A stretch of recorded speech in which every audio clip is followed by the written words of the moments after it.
Right. Now, I've got about 30 minutes to speak about the future, which is a fairly large subject. So I'm going to do a couple of things. I'm going to talk really fast, get over it. The future, I think, is probably quite accelerated. I'm also going to narrow it down a bit. I'm going to talk, as Andy said, about 5 forces. I think in the program it said demographics and technology. I've lobbed a few others in there. You'll see that there is a 6th one there lurking in the shadows, which is anxiety. I think that's why we've all got these stress balls in our goodie bags. And I think it's caused by the other 5. I think we're exposed to too much stuff nowadays. Demographics is really interesting. I mean, seriously. I mean, it sounds so dull, but it's actually rather interesting. It's the only part of the future, I think, that has numbers attached to it. If you want to know how many people will be aged 80 in Europe in 20 years' time, they're already here to some extent. 7 billion people, massive implications, and it's growing very, very fast. It's where they are and their incomes and what they're doing, particularly what they're consuming, that counts. I think massive implications in terms of resources, particularly energy, water, food, massive implications in terms of infrastructure. It's predominantly an urban population these days, which is quite interesting. Within demographics, the most important thing is aging.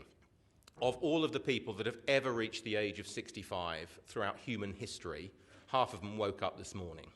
And that's going to change the world, I think, quite significantly. You're also, the longer you live, you're going to need more money. We used to have insurance in case you died. I think increasingly we're having insurance in case you don't. Sort of the younger generation, they're either asleep or they're online.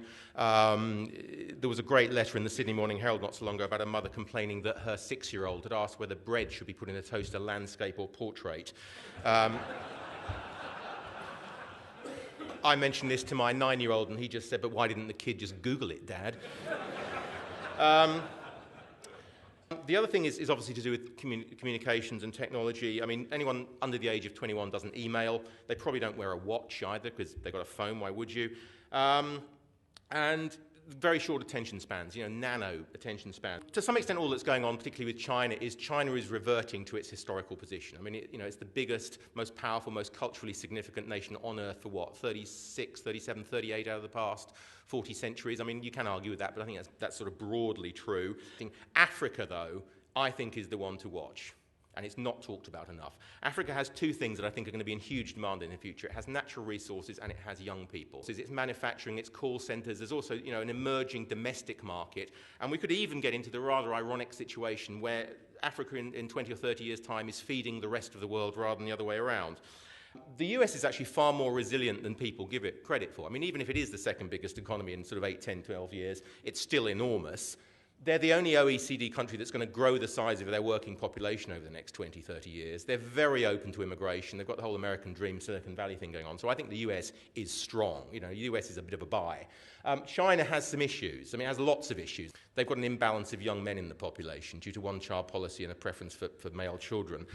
If the US falls over tomorrow or Europe falls over tomorrow and they're still export-orientated, you could have an awful lot of rather angry young men on the streets. You have sort of Tiananmen Square, but this time we have social media as well, and things could get extremely interesting indeed. So I think just sort of watch that one, really. Connectivity, quickly, or maybe we should say constant connectivity or ubiquitous connectivity. And this links to globalization as well, because global connectivity isn't just the internet and mobile phones. I'm talking about globalization, migration, low-cost travel, all that kind of stuff. Mobile's becoming the critical platform. A few of the other things we're sort of challenging because of this connectivity. I mean, to some extent, dematerialization. I mean, if something can be digitalized, it's moving in that direction. There is potentially a shift from ownership to access or collaborative consumption. If I live in London, I really need a car, but I don't need it all the time, and it's sitting in the street costing me a fortune. What I really want is access to a car. I want fractional ownership of a car, and something like Zipcar allows me to do that. I find it with my phone, I open it up, I can drop it anywhere, the company knows where it is because of connectivity devices in it. I could even pay for it with my phone and so on. Green technologies. This is the stuff that everyone is kind of expecting me to talk about. So this is genetics, robotics, internet, and nanotechnology. And I think they are about to change the world in ways that we can scarcely imagine. I mean, genetics, for example, is moving at a faster pace than computing. I mean, most of you have heard of Moore's law in computing. Genetics is moving way faster than that. Having said that, a lot of the basics haven't changed in thousands of years, and we shouldn't forget that. And there is opportunity in digging into the basics. I mean, media, for example, has changed phenomenally on the surface, but the reason that people consume media, I would suggest, has barely changed at all. The internet, don't assume it's going to be like it is now in 5, 10, 15, 20 years' time. I mean, first of all, we might move away from it for various reasons. I think it's likely to be far more immersive. Where the younger generation might be onto something here, funnily enough, is I'm not sure, well, there's going to be less distinction between what's real and what's virtual. Everything is to some extent going to dissolve into data. Everything has a sort of mirror image that's digital, anything that's significant anyway. And, you know, you think I'm nuts, but I'm talking about my suit, my shoes. You can only buy shoes with computers in. That was 5 years ago.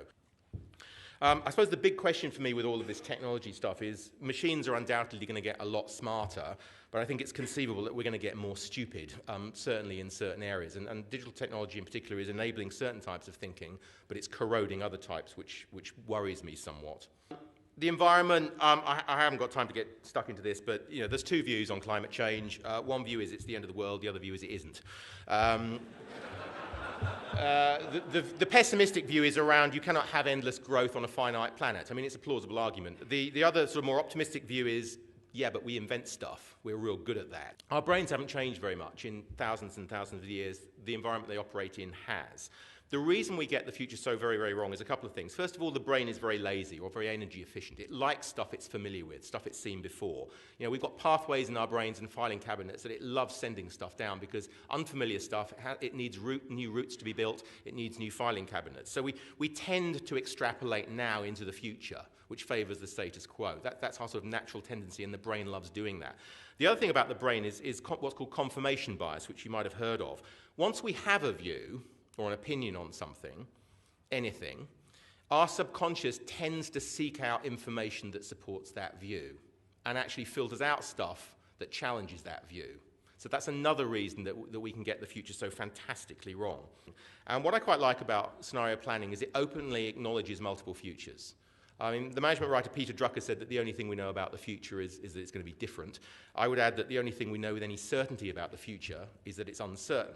Now, this is picking up on an earlier point. If the future is uncertain, logically there must be more than one of them. There must be all sorts of different ways the future could turn out. I think that's absolutely true. So I like scenarios as a framework for dealing with multiple futures. They acknowledge ambiguity. You know, it brings disagreement to the surface. I think fundamentally we have three options. The first option is that we just ignore the future and see what happens. Good luck with that one. The second one is we set aside time to really think out what might happen. You know, what are the possibilities and how would we react if certain things happened? And this is being done up to a point at the moment. You know, what happens if Greece pulls out of the euro? What if Europe completely collapses, and so on and so forth? But I think there's a third option. Go back to the five forces and the sixth one lurking in the shadows, which was anxiety. I think the real reason there is so much anxiety around at the moment is that we really have no idea where we're going. We can't see the path ahead. And I think that's essentially a failure of leadership. You know, leaders are supposed to lead. They're supposed to have a view of where they're heading for, and they're not really doing that at the moment. You cannot predict the future, not in any meaningful sense. Yes, you can see patterns, but fundamentally you cannot predict it. But I think you can build it. And I think that's what you, me, and we need to do right now. Thank you very much.